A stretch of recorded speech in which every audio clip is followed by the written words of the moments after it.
क्या कोई super food है जो कि हमारी किडनी को हेल्दी रखता है? Food is definitely medicine, but in right quantities and in right time. फिर भी कोई एक सॉल्ट है जो हमको जनरली ज़्यादा यूज़ करना चाहिए, ये करना चाहिए? Pink salt, rock salt, Himalayan Yes, salt. हाँ। तो what I would actually suggest is salt किसी भी फॉर्म में हो उसमें सोडियम तो होता है। कोई पेन किलर ऐसी है जो सेफ होती है किडनी?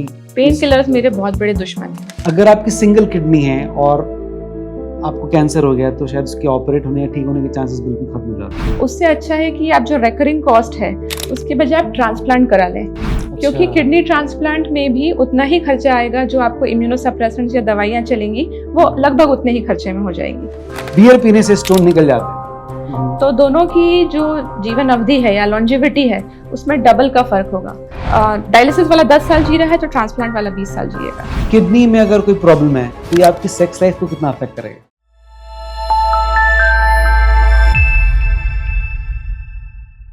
बॉलीवुड में दिल पर इतने सारे सॉन्ग्स लिखे गए, इसका मतलब ये नहीं कि बॉडी में बहुत सारे अलग अलग पार्ट कोई काम नहीं कर रहे।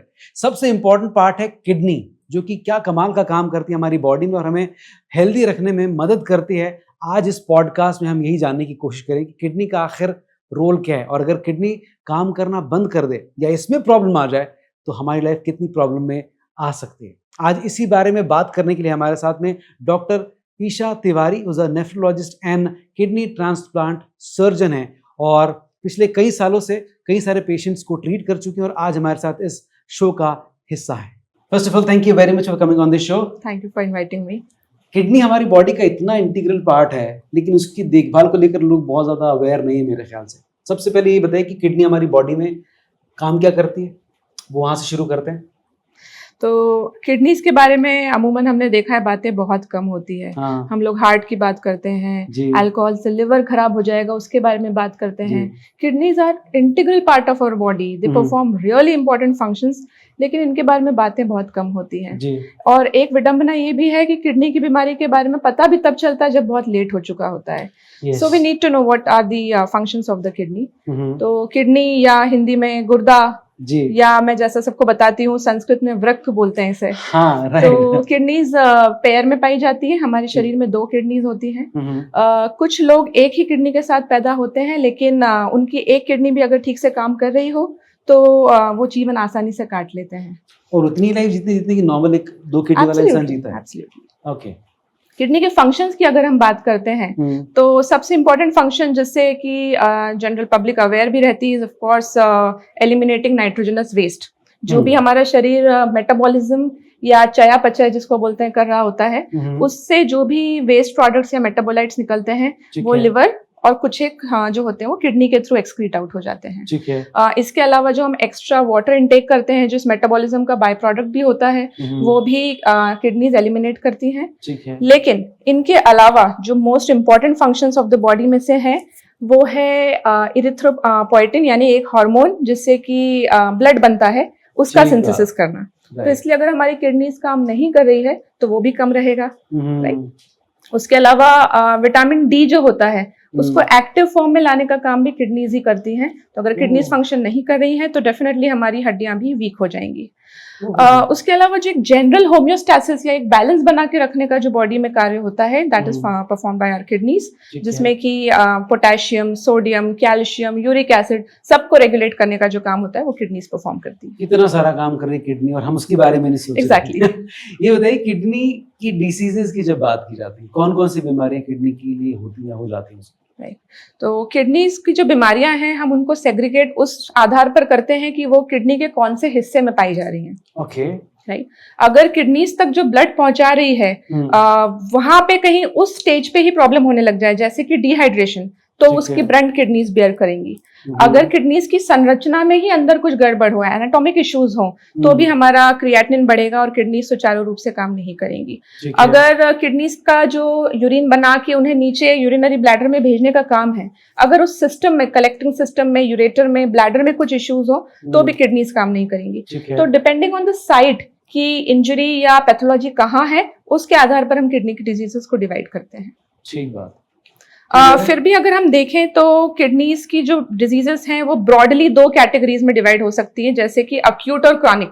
Acute Okay. मतलब कि अभी एक चोट लगी है, टेम्पररी है, कुछ टाइम के लिए किडनीज काम नहीं कर रही हैं, लेकिन अगर सही समय पर हमने इंटरवेंशन कर दिया तो वो ठीक हो जाएंगी। ठीक और है। क्रॉनिक मतलब कि कुछ हिस्सा किडनी का ऑलरेडी डैमेज हो चुका है, इरिवर्सिबली डैमेज हो चुका है और ठीक अब है। हम उसे वापस ठीक नहीं कर सकते हैं। वो फिर कभी ठीक नहीं होगा। एग्जैक्टली। ओके। सो जब किडनी को कोई प्रॉब्लम होती है या किडनी से जुड़ी कोई समस्या आती है, कोई डिसीज होती है, तो क्या वो चेहरे से और बॉडी से दिखना झलकना शुरू होती है? हाँ, चेहरे पर, बॉडी पर इसके सिम्टम्स आने लगते हैं, लेकिन जैसे मैंने बताया था कि दिस इज आयरॉनिकल कि जब तक ये चीज़ें क्लिनिकली हमारे सामने आती है या ये व्यक्ति ये महसूस कर पाता है कि something is abnormal in my body, तब तक ऑलरेडी किडनी जो है वो 15-20 पैसे रुपए में ही काम कर रही होती है। Okay. So that way when we come to know about kidney diseases it is already quite late. इसलिए हम कहते हैं कि स्क्रीनिंग या फिर बीमारी के होने से पहले या बीमारी के क्लिनिकली विकराल होने से पहले उसे पकड़ना इंपॉर्टेंट होता है।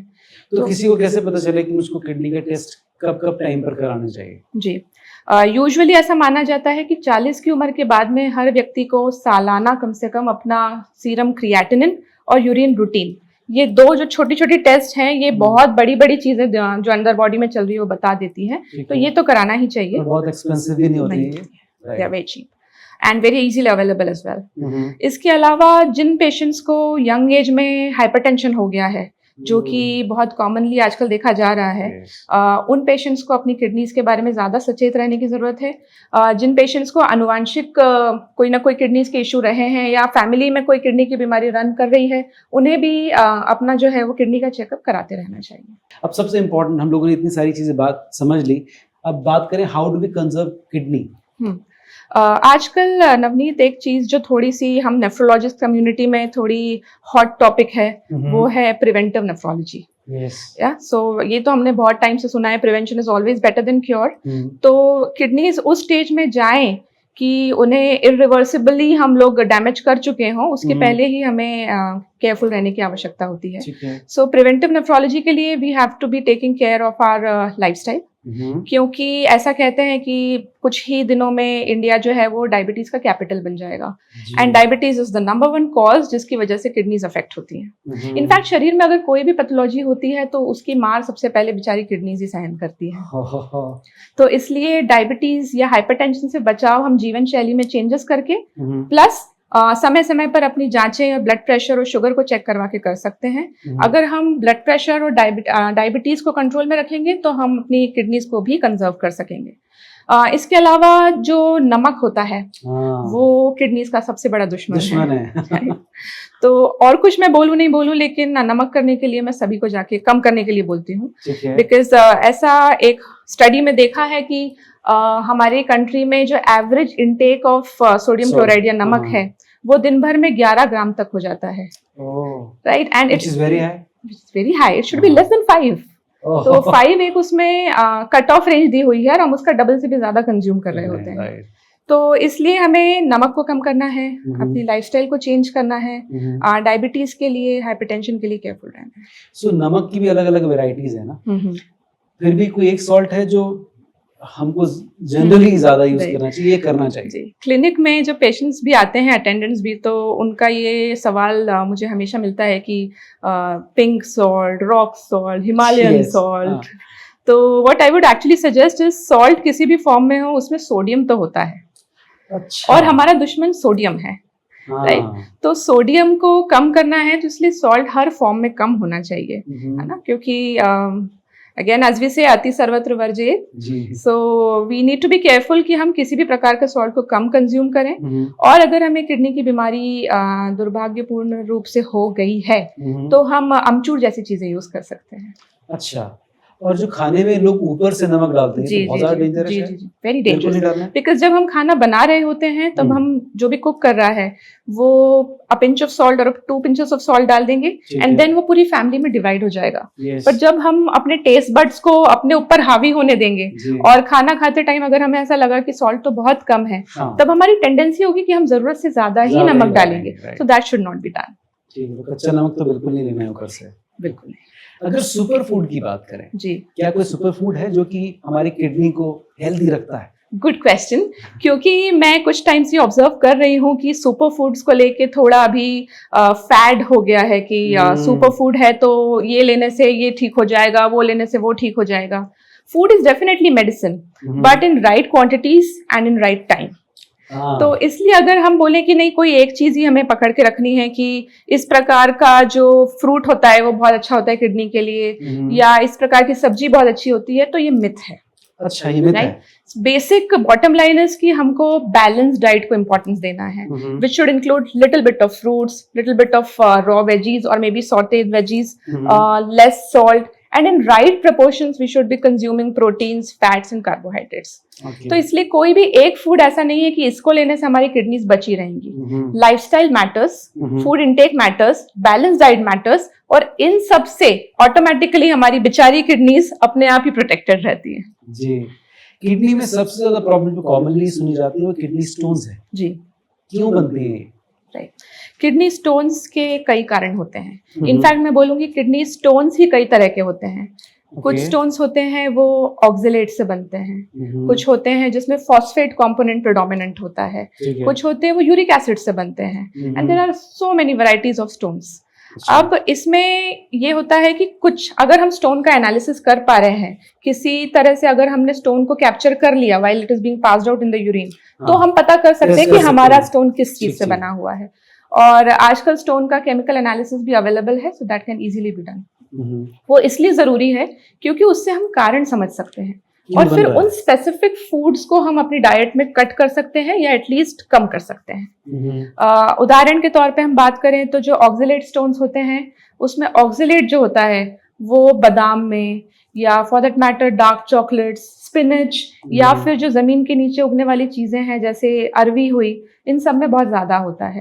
तो जिन्हें ऑक्सलेट स्टोन है उन्हें ये चीजें नहीं खाना चाहिए. जिन पेशेंट्स में यूरेट स्टोन्स हैं उन्हें नॉनवेज नहीं खाना चाहिए क्योंकि वो अचानक से यूरिक एसिड का बर्डन बढ़ा देगा. So those people shouldn't be consuming non veg and specially red meat. इस तरह से हर स्टोन के लिए एक अलग अलग कैटेगरी है और हर स्टोन का फिर अलग अलग तरह से मेडिकल और सर्जिकल मैनेजमेंट किया जाता है. लेकिन ऐसा कहा जाता है कि मिल्क प्रोडक्ट जो होता है या मिल्क जो होता है उसको कंज्यूम ही नहीं करना चाहिए.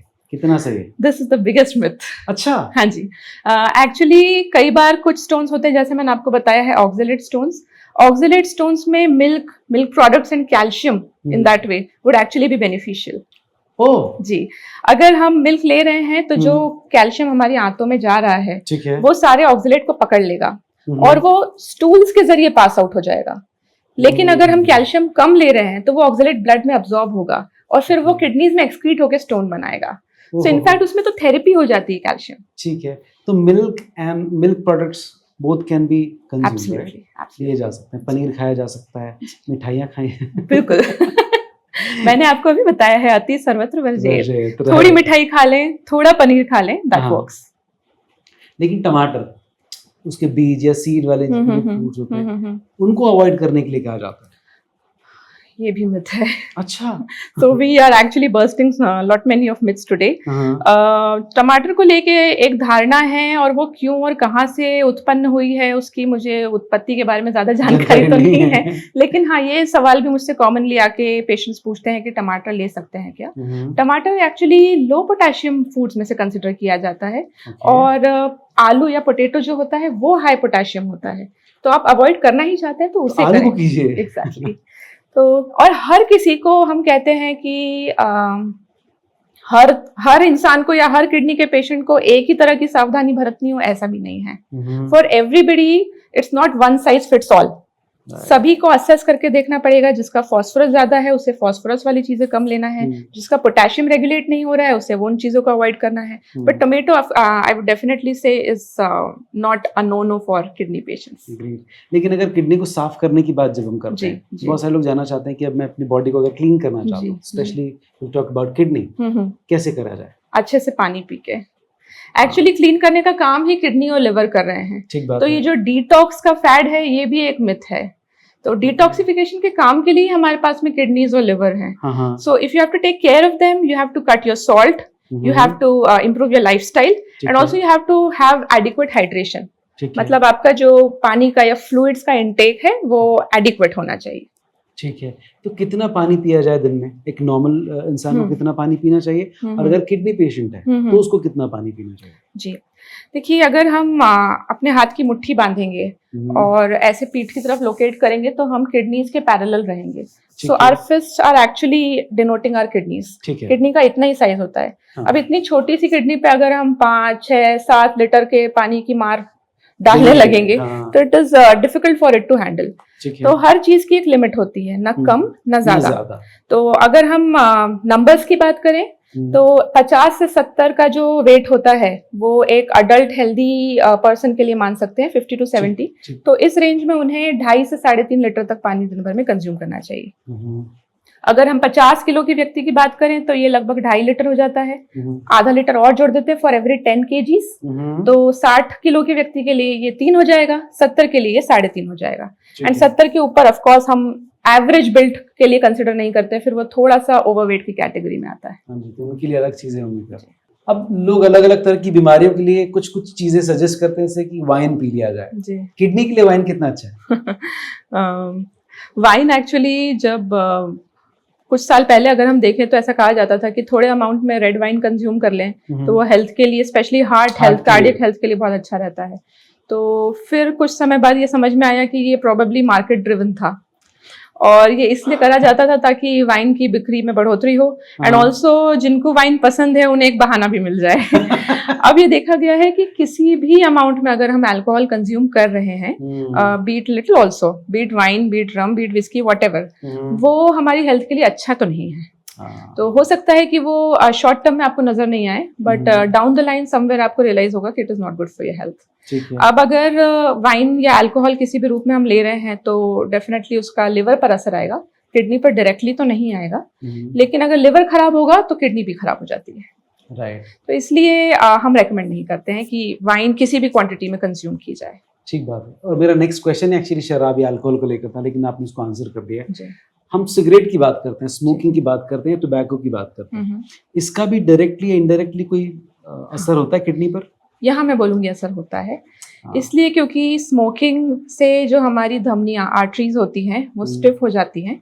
आर्टीरियोस्क्लेरोसिस नाम की प्रोसेस होती है और उनके हार्ड होने की वजह से ब्लड प्रेशर हाई होने के चांस होते हैं। और ब्लड प्रेशर अपन ने पहले ही चर्चा की है कि इट इज साइलेंट किलर, वो किडनीज पे इफेक्ट करता ही है, और किडनीज पे इफेक्ट आता है तो वो फेल हो जाती है।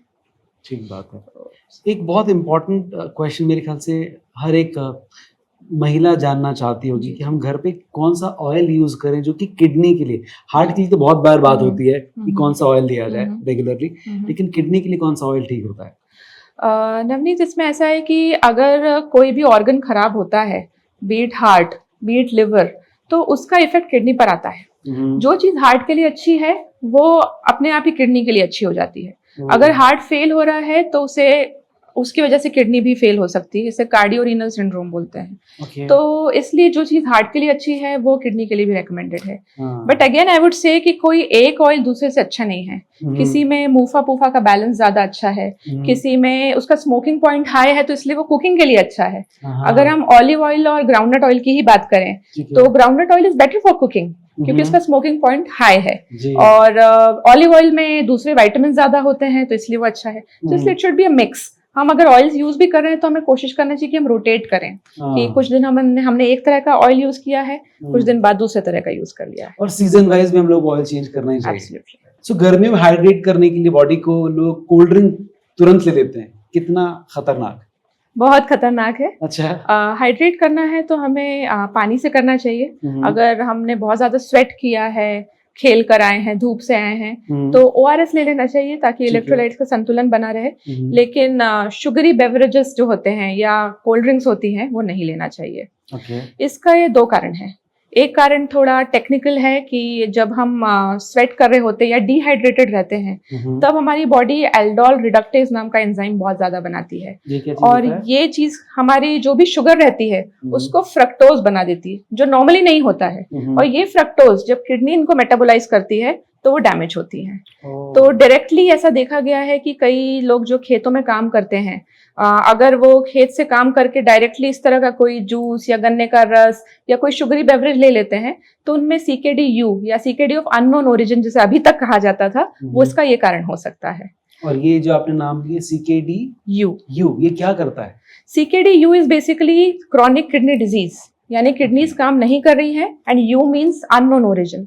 तो अभी तक हम समझ नहीं पाते थे, ये कई जगह देखा गया है, मीजो अमेरिका में बहुत ज्यादा देखा गया है कि आखिर ये पेशेंट CKD के साथ क्यों आ रहे हैं, इनमें तो और कोई भी ऐसी अनुवांशिक या डायबिटीज या हाइपरटेंशन कुछ भी नहीं था। तो फिर पाया गया कि हो सकता है कि अगर वो रिहाइड्रेट शुगरी बेवरेज से कर रहे हैं तो this could be one reason. तो गर्मी के टाइम पर जो ये अलग अलग जगह पर हम इतने सारे ठेले देखते हैं गन्ने के रस के या जूसेस के, इनको अवॉइड करना है। इन्हें अवॉइड करना है। नंबर 1 तो हाइजीन इश्यूज की वजह से, क्योंकि हेपेटाइटिस A के भी फिर वो पेशेंट हमारे पास में आते हैं।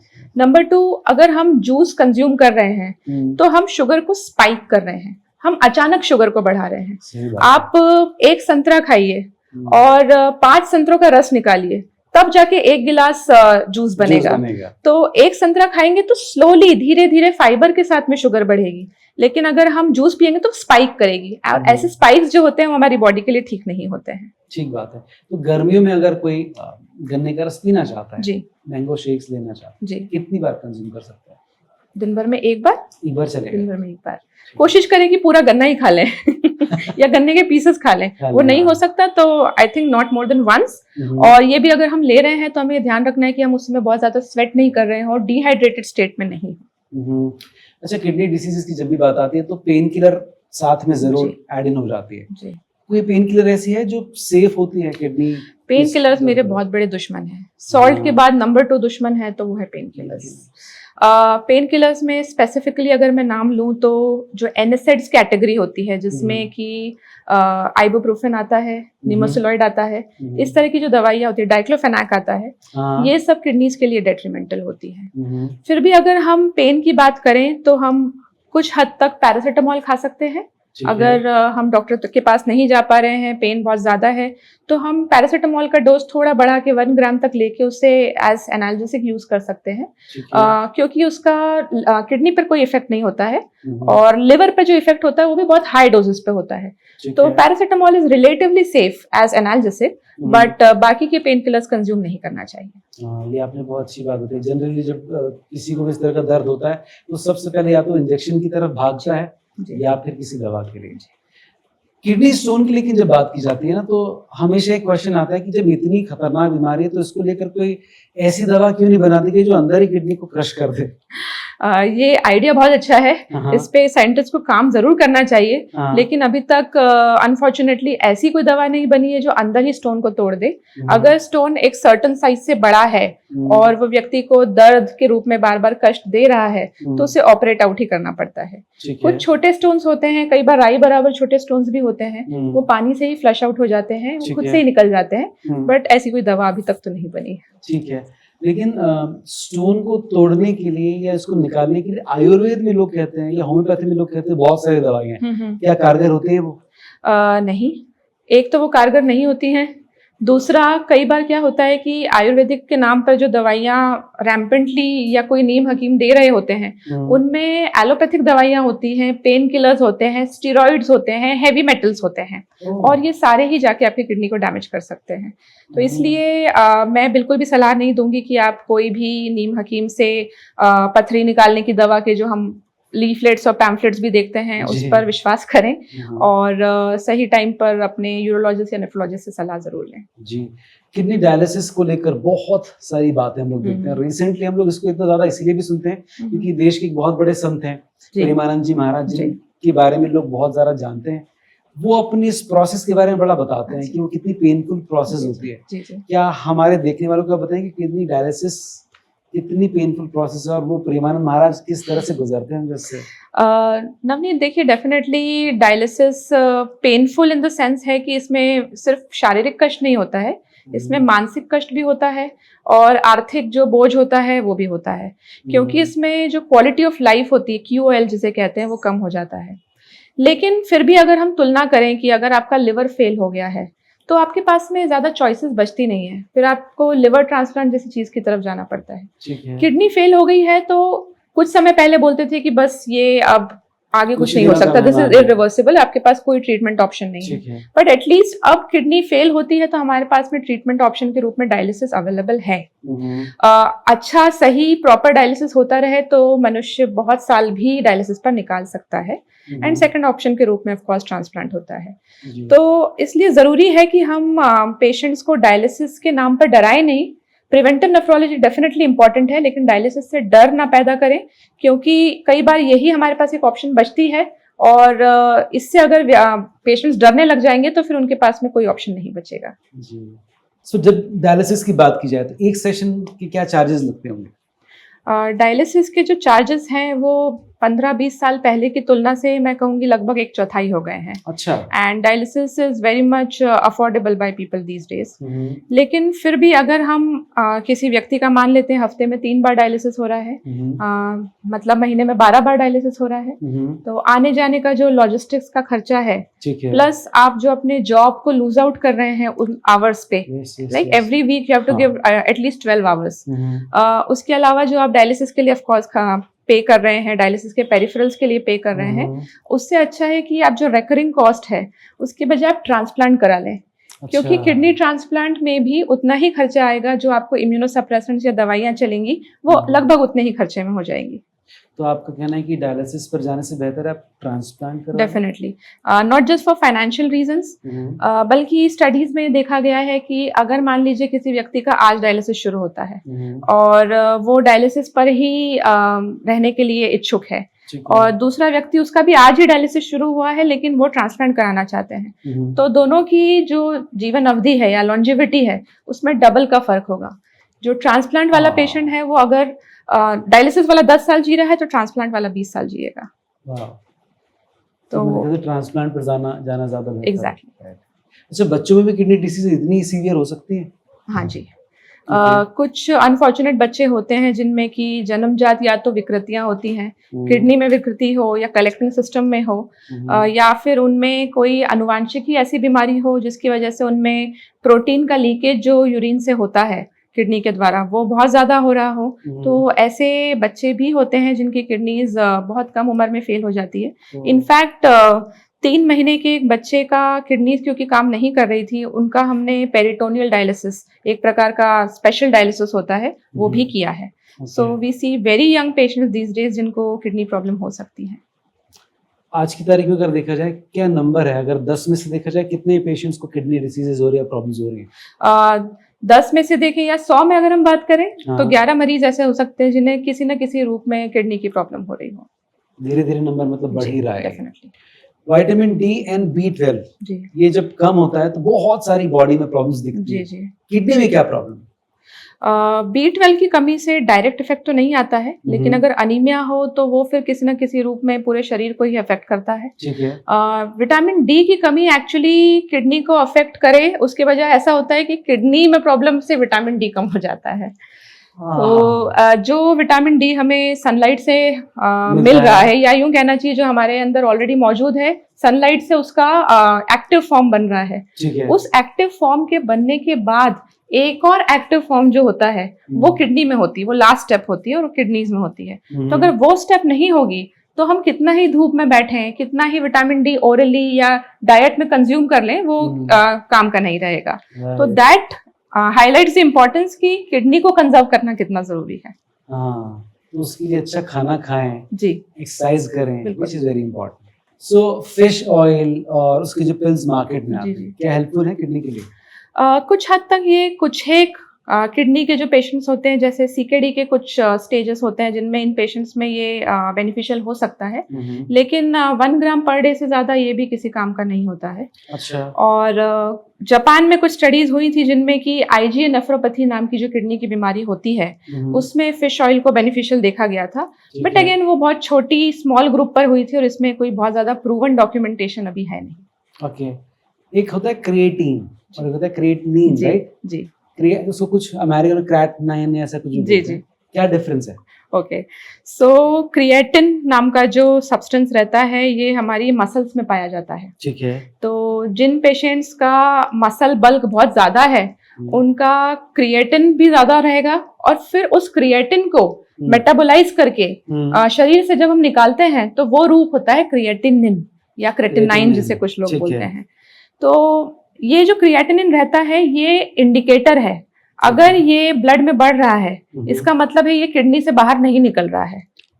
तो ये डिनोट करता है कि किडनी सब ऑप्टिमली या जितना उसे काम करना चाहिए उससे कम काम कर रही है। So creatinine is the indicator, it is the nitrogenous waste जो कि यूरिन के द्वारा बाहर फेंक दिया जाता है। और क्रिएटिन वो सब्सटेंस है जिससे कि मेटाबॉलिज्म होकर क्रिएटिनिन बनता है और नॉर्मली ये क्रिएटिन हमारी मसल्स में पाया जाता है।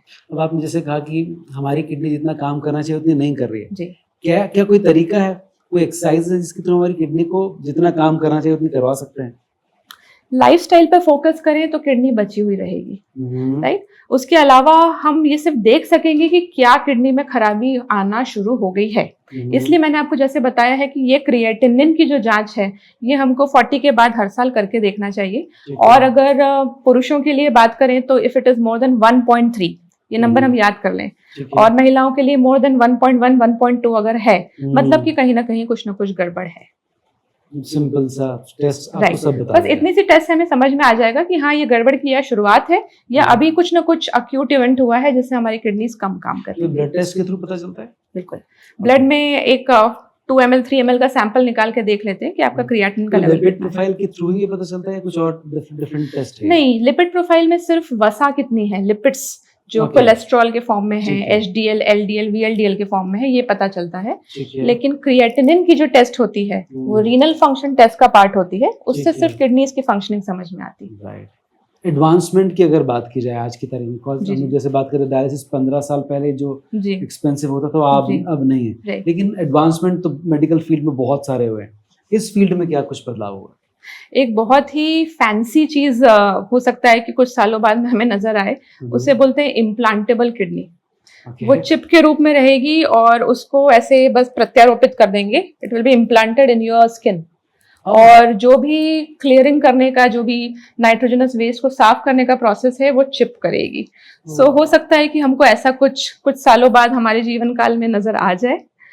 दूसरा एक एडवांसमेंट जो अभी रिसेंटली हुआ भी है वो है जीनो ट्रांसप्लांटेशन। ये क्या चीज है? जीनो ट्रांसप्लांटेशन में हम अपनी ही स्पीशीज के व्यक्ति की किडनी न लेते हुए, मतलब ह्यूमन टू ह्यूमन न करते हुए, हम इसे दूसरे स्पीशीज के या दूसरे किसी जीव से किडनी लेके प्रत्यारोपित कर सकते हैं। मेरे ख्याल से भी रिसेंटली हुआ भी है। राइट, ये यूएसए में क्योंकि पिग की बहुत सारी संरचना हमारी किडनी की संरचना से मिलती है, तो इसलिए उसकी किडनी को एक सीकेडी के पेशेंट में प्रत्यारोपित किया गया था और वो किडनी काम भी करने लग गई थी। और ये हमें उम्मीद देता है कि कुछ समय बाद में हम जो किडनी की डेफिशिएंसी है, मतलब ऑर्गन्स की डेफिशिएंसी है, जो अगर हम डिमांड और सप्लाई की बात करें तो जो ऑर्गन की डिमांड है कि जितने लोगों को सीकेडी है और उन्हें अब किडनीज की जरूरत है, वर्सेस जो लोग किडनी डोनेट कर रहे हैं, बीट लाइव बीट कैडेवर, उसमें बहुत ज्यादा डिफरेंस है। तो इसको मीट करने के लिए हो सकता है कि आगे जीनो ट्रांसप्लांटेशन हमारे काम में आ जाए। सुपर। किडनी में अगर कोई प्रॉब्लम है तो ये आपकी सेक्स लाइफ को कितना अफेक्ट करेगा? काफी हद तक हाँ, क्योंकि जब किडनीज में प्रॉब्लम होती है तो हमने बात की थी कि किडनीज पूरा बैलेंस बना के रखती है बॉडी का, तो हार्मोन्स का बैलेंस भी बिगड़ जाता है और ये बिगड़ने की वजह से आपका लिबिडो भी कम हो सकता है और आपको इनफर्टिलिटी भी हो सकती है। सो डेफिनेटली डायरेक्टली और indirectly it affects your sex life. अब मैं आपसे कुछ क्वेश्चन पूछूंगा, ये मिथ हैं या फैक्ट हैं, आपको बताना है। सबसे पहले, एक बार किडनी स्टोन हो गया तो फिर ये बार बार होगा? मिथ है। बियर पीने से स्टोन निकल जाते हैं? Big myth. इनफैक्ट कई बार बियर पीने से स्टोन होने की टेंडेंसी बढ़ जाती है। ओके। अगर आपको यूरिक एसिड के स्टोन्स हैं तो। अगर आपकी सिंगल किडनी है और आपको कैंसर हो गया तो शायद उसके ऑपरेट होने या ठीक होने के चांसेस बिल्कुल खत्म हो जाते हैं?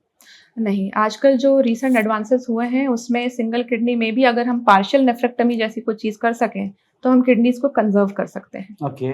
बहुत ज्यादा पानी पीने से भी किडनी में प्रॉब्लम हो सकती है? बिल्कुल। कैसे? बहुत ज्यादा पानी पीने से हमारी ऑस्मोलैरिटी या कहना चाहिए कि हमारा ब्लड ज्यादा डाइल्यूट हो जाता है और वो भी प्रॉब्लमैटिक होता है। ग्रेट।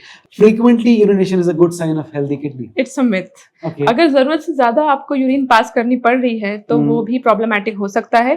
वो बता सकता है कि ये शुरुआत है किडनी के खराब होने की या फिर आपको शुगर या डायबिटीज की प्रॉब्लम है। Okay. And kidney disease sexually transmitted भी होती है?